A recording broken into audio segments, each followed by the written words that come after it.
So good evening, and we're happy to start now. Brachot of Brachot. This will be an introduction, and Bezat Hashem next week we'll start the halachot from Hamotzi, Hamotzi and Mezonot, and then Hagafen, Hatov Ametiv, which is a blessing which I very much like on Hagafen, and then we'll go to the rest of the blessings of the Brachot. But first, as introduction, okay. So first, why do we say blessings? Why do we have brachot? What's the purpose for bracha? That's the Hakarat of the Kadosh Baruch Hakarat Hatov. It's Hakarat Hatov for Hashem who gave us food, right? Usually, when do we do Hakarat Hatov? When do we thank someone? After we eat. After we eat. And with the blessings which we're going to start, Brachot Hanenim, which we say before we eat. So what's that kind of blessing of before? Already a question, right? Why did Chazal institute blessings? First, basic question: is it the Oraita or the Rabbanan? When we say Hamotzi, when we say Mezonot, is it the Oraita or the Rabbanan? And all of us say right away, it's the Rabbanan, right? It's the Rabbanan.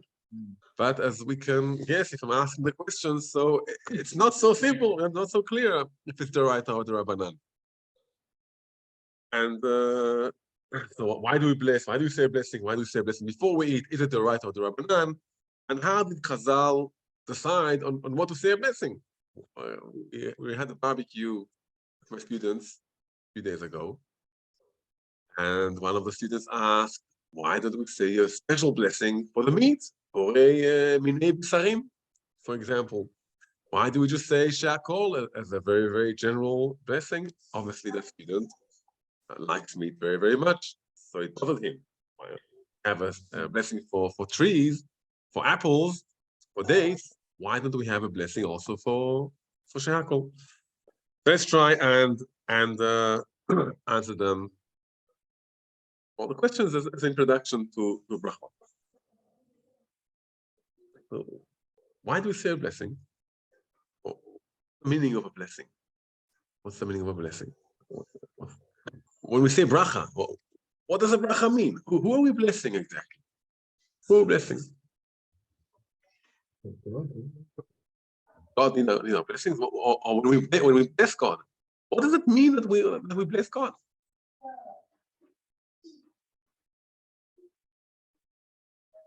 Right. So that's a few good questions here of the meaning of blessings. Let's start from Gan Eden. We'll start from Gan Eden. Just mute here. We'll start from Gan Eden. Kadosh Baruch Hu created the world, and he planted trees, and he created also Adam, and then Chava, and they had the commandment of le'ovda u'leshomra, to work the land and keep the land and guard the land. That's the first commandment we got as people. At that time, they weren't allowed to eat meat. Only until later. No, only then they were allowed to eat meat. And it seems like that's my svara, I didn't see it in other books, so if it's just wrong, you know who to blame. But there's a link between the brachot we say, Brachot Hanenim, and the time in Gan Eden. So Adam had his mission to keep the world, look after the world. Now Adam was only one person. I don't think he was able to plow all of the fields by himself, or what was he able to do? Like to think of how much labor it is to plant trees. Like, he wasn't able to do all of that. So what was the labor of Adam Arishon? In Bereshit. To appreciate whatever was in Gan Eden. And there's a pasuk, we have a pasuk in Bereshit. Let's open it up. Just open fast. Yeah, ve'ed ya'aleh min ha'aretz. There was like this steam or some kind of cloud which came up from land and watered the fields. And there still wasn't Adam. Let's read the whole pasuk.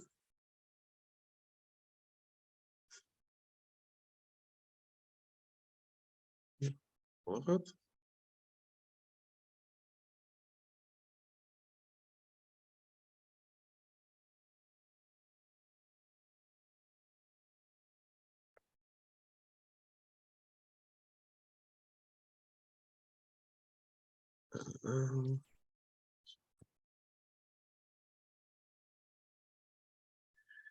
Okay, so after in the Perek Bet of the creation, after Hashem creates all the world, so it says that those all the trees, the plants, still not in the land, because Hashem still didn't put on them, didn't bring rain to them, as it says.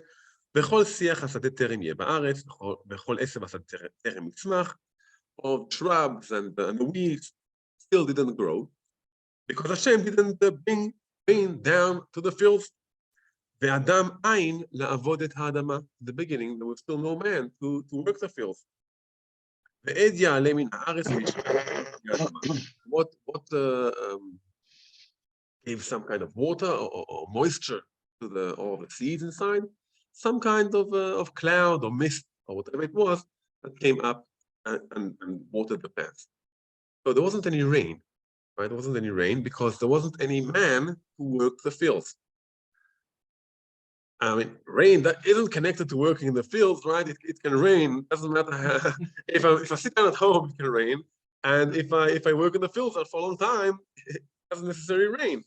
So what does it mean that there wasn't any rain because there wasn't any man to work the fields? So maybe when we say here that there wasn't any man to work the fields, it doesn't mean actually physical work. Maybe it means appreciation of the work, connecting, bringing Hashem's appearance into the land. That was the mission of Adam. When Adam has the mission of Le'obda or Le'shomra, he needs to bring Hashem into the world, appreciate Hashem, thank Hashem for whatever there is, and while doing it, or because of doing that, then comes the rain down. And so when Adam has a connection between Hashem and the world, then comes a blessing to the world. What does a blessing mean? So bracha, if you look at the Hebrew words of it, so it's a bet, which the gematria of bet is 2, Reish, which is 200, and Kaf, which is 20. Okay, so the idea of a bracha, or like a berech, which is also a ni, the connection is to connect between heaven and us, and to fill us up from heaven. So that's the idea of a bracha. So there wasn't any human in the land, there wasn't any Adam still to bring blessing as if to give us rain up from heaven. So the goal of the blessing is to appreciate Hashem, to connect Hashem into our world, and by connecting Hashem to our world, so we have a blessing in what we eat. That maybe explains why we have the Birkat HaNe'enim before we eat. It's not a thanking Hashem of what we had. It's appreciating Hashem before, to give power, to give this apple, to give it the holy meaning, to give everything we have in this world a holy meaning, and then comes blessing to the world. That's then maybe the idea of Birkat HaNe'enim. Isn't it also that the whole world belongs to Hashem, and this is asking permission to use what is essentially His for our needs? Right. So that brings us now to the next question: is it Doraita or Rabbanan? Is Birkat HaNe'enim Doraita or Rabbanan? What do we say? It says the Rabbanan, right? The Chachamim instituted Birkat HaNe'enim. There's one blessing which is Doraita. Which one? It is V'achalta v'savata. After we eat, that's the blessing of thanking Hashem. It's different than Birkat HaNe'enim of as if asking permission. Of thanking Hashem, that's the right. What about beforehand? So typically we say it's the Rabbanan, and there's a few Gemarot which prove it's the Rabbanan. But the Gemara says maybe two options of where do we learn that you have to say a bracha before we eat. Where do we learn? So there's a Gemara in Brachot, I think it's the Lamed Hey, and the Gemara says, well, it's a Kal V'chomer. If when we are already satisfied, so we thank Hashem. Obviously, when we are hungry, we should ask permission for Hashem. So it's like a Kal V'chomer. Kal V'chomer usually is the Oraita. we learn many things d'oraita from Kal V'chomer. Now it's a very strange Kal V'chomer, because you can't thank someone when you don't have it.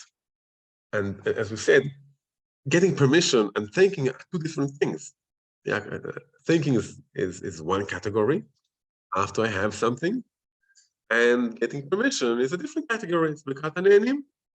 Thinking can be done maybe after, not for food, but theoretically, I can think right away, or I can think an hour afterwards. Like Birkat HaMazon, if I'm still satisfied, I can still think Hashem.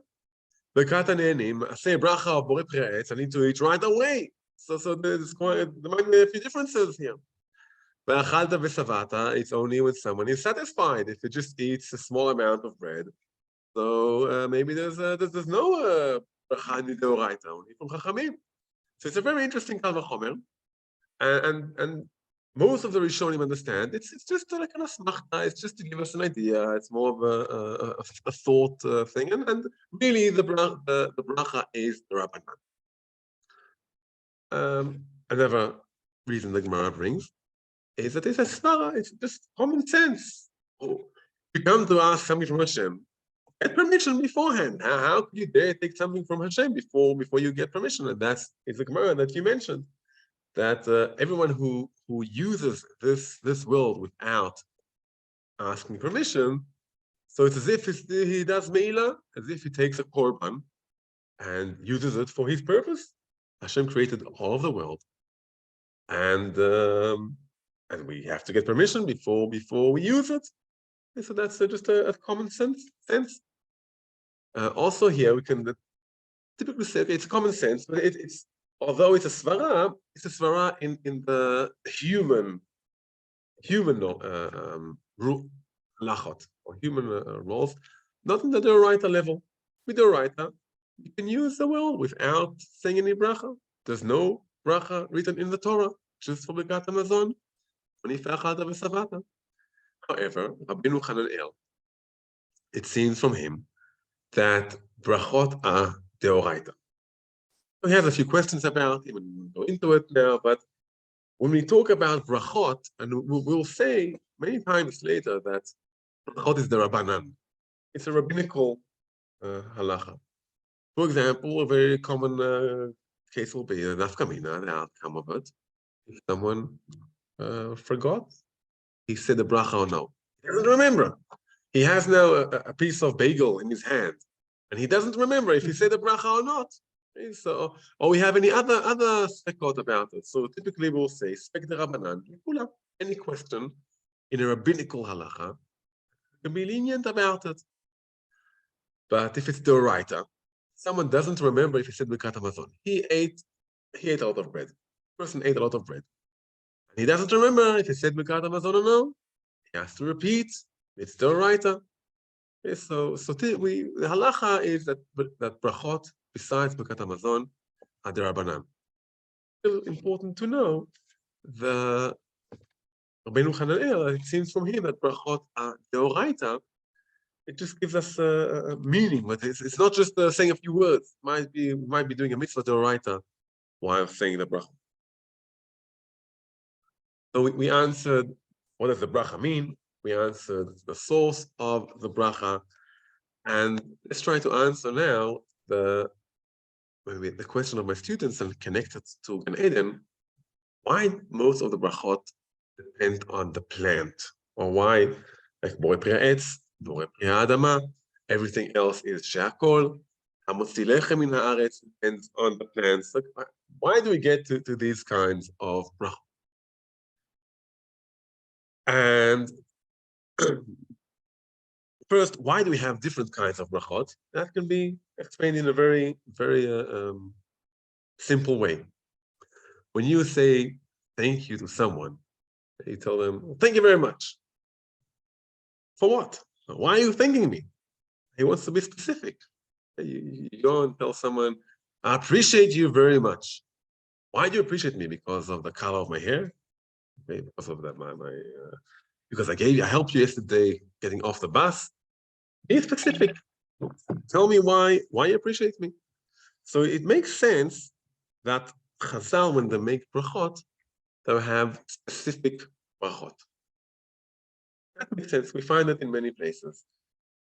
But why did they make brachot for trees, for borei etz, and for shrubs, borei adama, and not, for example, a bracha for meat, a special bracha for meat?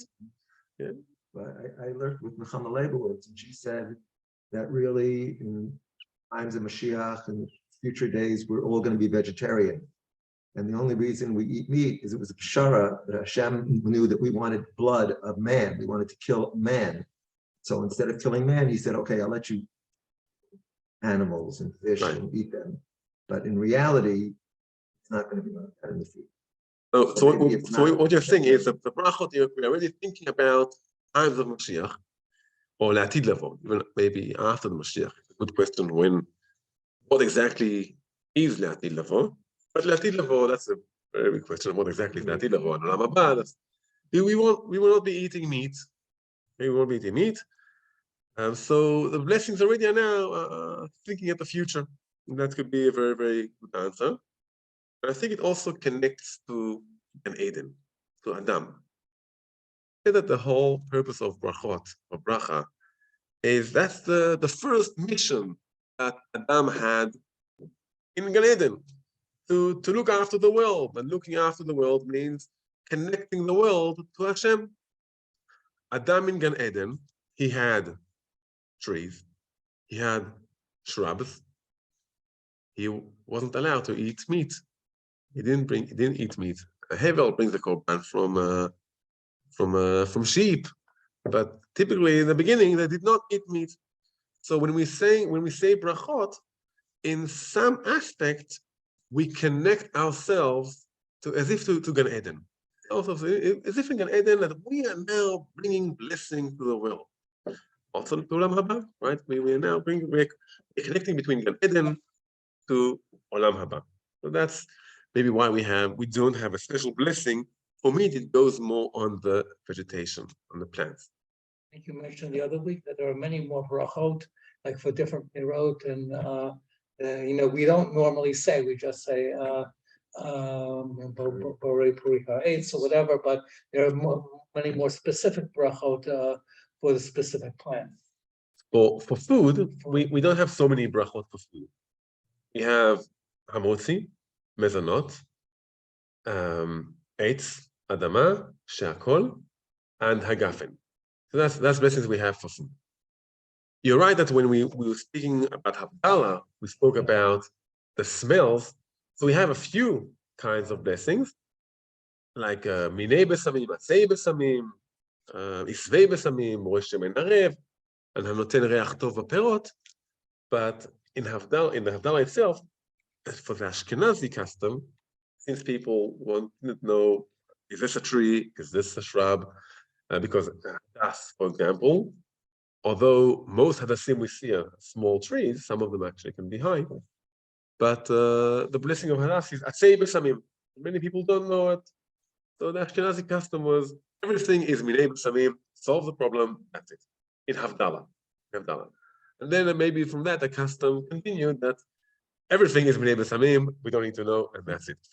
It could be that for the Ashkenazim, not like the Sfaradim, Ashkenazim didn't have so many different kinds of different types. So they got it maybe dry spices. The Ramah writes talks about a dry hadas that doesn't have smell anymore. And when they talk about lulav on Sukkot, so talking about how dry it can be, and people used to keep it for years and years, the lulav, because they didn't have, so people didn't know. So it became borei minei besamim. Also for when I appreciate smell. Besides Havdalah, but our custom is to say just minei besamim. You smell hadas. You should say besamim if you smell za'atar and you enjoy the smell. So say itzvei besamim. Okay, so we are back to the brachot of the food. We said that generally speaking, it connects us to two things. One is an Eden. We're talking mainly about vegetation, plus a general bracha for everything. And And the second maybe level is how we as human beings, how do we meet the world? How do we see the world? Okay, so it's first as we're focusing on the meditation, that's a general bracha. And second, how do we, the human beings, see the world?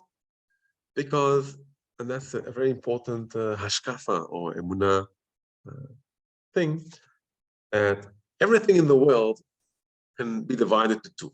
When we talk about Hashem, one is how Hashem really is, and second is how do we view Hashem? How do we see Hashem? Which is also true to us as people, right?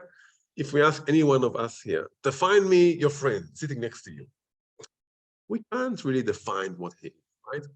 It's we define how we meet him. Well, he smiles a lot. He helps me. He's taller than me. He's shorter than me, right? So it always refers to us. Same with the brachot. The brachot refer to us. How do we meet it? Okay, so when I say meet, so it's not a meet of a EA. It's a. But here we have the importance for us. Okay, so we have the importance for us.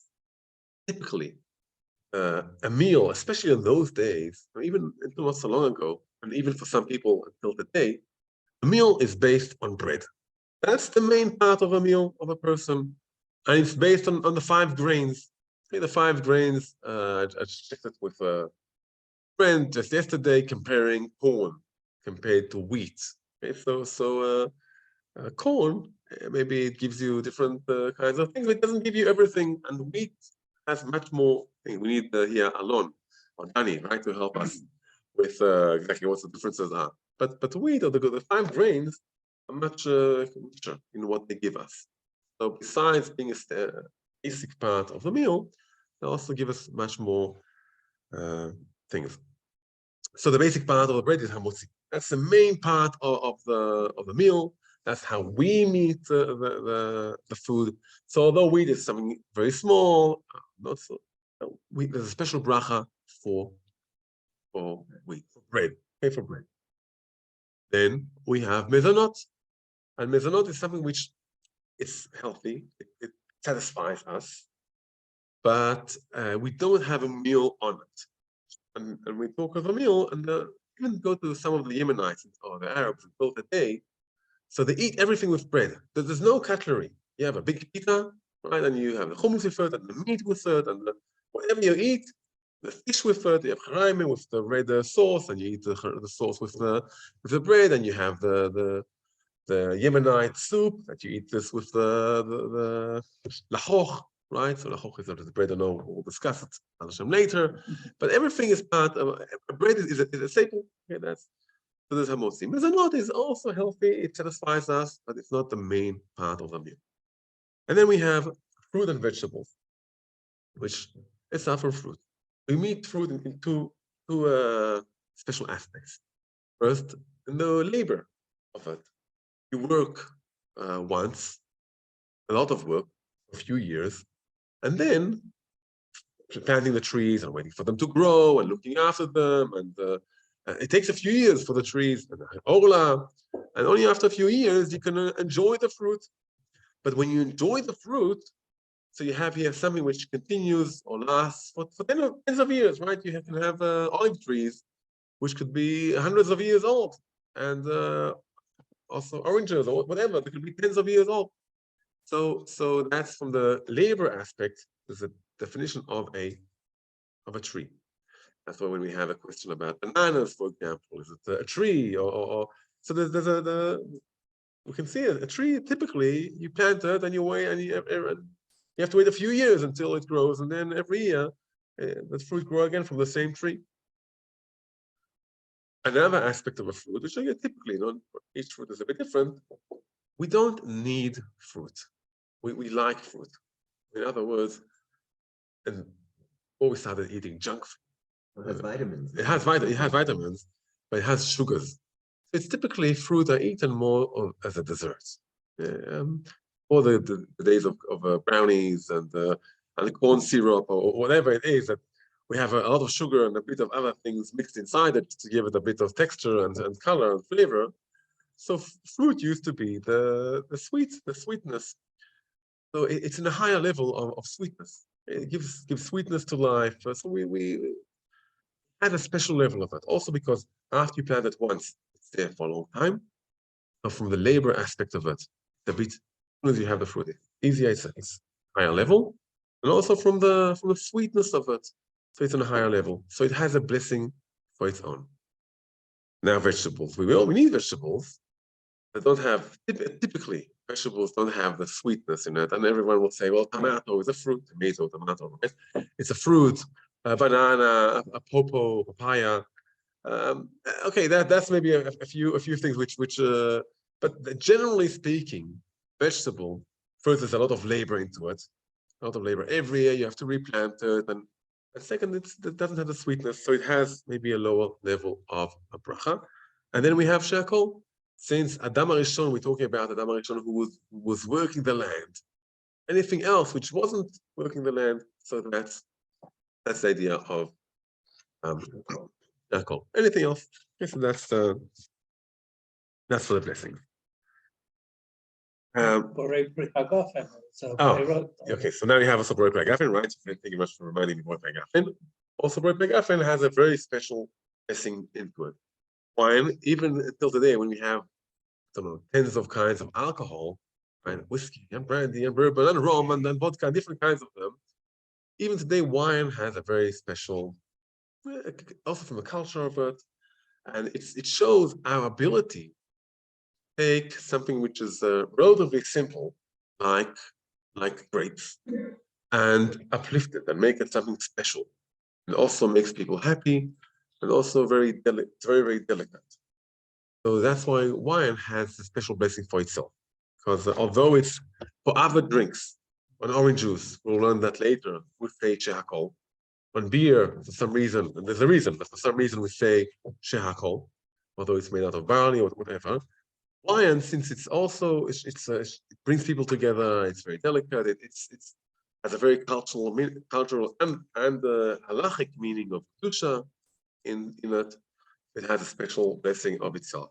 Agafen maybe shows our ability to uplift just the physical grapes, sugars, and make it to something high and special. And that's the idea of all the brachot.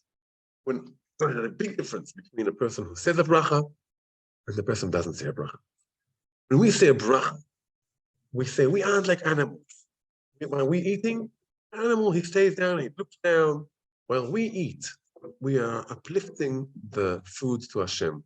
We are connecting Hashem to us, like a berech, like a knee, like a blessing, like the rain that Adam HaRishon brought down to the land. We have 3 more minutes for a few basic halachot of brachot before Hashem. Next week we'll go into the detail. So we said that the brachot are Drabanan. And Anshe Knesset HaGdola, they instituted the brachot, they gave the text. The bracha has a structure. And generally speaking, a person who changes the structure, it's not a blessing. Sometimes we can change a bit of the structure, but each bracha has to have a few basic parts of it. So first is Baruch Ata Hashem. We have thanking Hashem. Okay, so that's a part you have. Elokeinu melech haolam, also the kingdom of Hashem in the world. Also, that's a very important part of the bracha. And then we have the main part of the bracha, which in Brachot HaNe'enim, it's a very short part. It's a very short part, and that's the basic part of the bracha. Anyone who missed one of those 3 parts isn't Yotzei Yedei Chova. In some blessings, like Yotzer Or or other blessings, so sometimes if we make the bracha short, still part of the bracha. Like in Shmoneh Esrei, the brachot are long. We have to have, each bracha needs to have 3 parts. Baruch Ata Hashem, Elokeinu melech haolam, and then the main part of the bracha. And sometimes in the long bracha, if we make it shorter, we're going to do it now, it's still fine. For Brachot HaNe'enim, this main part is very, very short, so there's no place to change it. how do we say a blessing? The idea of the bracha, said, is to show or make Hashem appear in the world. So if you want to make Hashem appear in the world, the blessing should be something which is actually here. It's actual. If I just think about the blessing, I don't make Hashem appear in the world. Maybe in some very, very unique cases, if a person can't eat and can't wash his hands, so maybe that will help as a super b'di'evet. But the blessing needs to be said with the lips. Okay? Well, with the lips. How do we make words appear in the world? We can hear them. We listen to, we say the bracha, Baruch Atah Hashem, and it's enough. Even I hear what I'm saying. But if I don't hear it, I'm just saying it, moving my lips without hearing. But the evidence, since after all, I made this blessing appear in the world, so that is fine. And one last halacha, which we'll go into it later, that Hashem will just mention it, is the Amen. Okay, that's very interesting with a bracha. A bracha isn't just for me. Just like Adam. Think about Adam HaRishon. His goal in the world is the Neshama. Not thinking just about him, but other people. He was only one person, but he already has in mind the community that will come from him, the whole world that will come from him. And when we say a bracha, there's maybe a community aspect here or a social aspect in it. And that's with the Amen. So also, so the Amen will get to that later.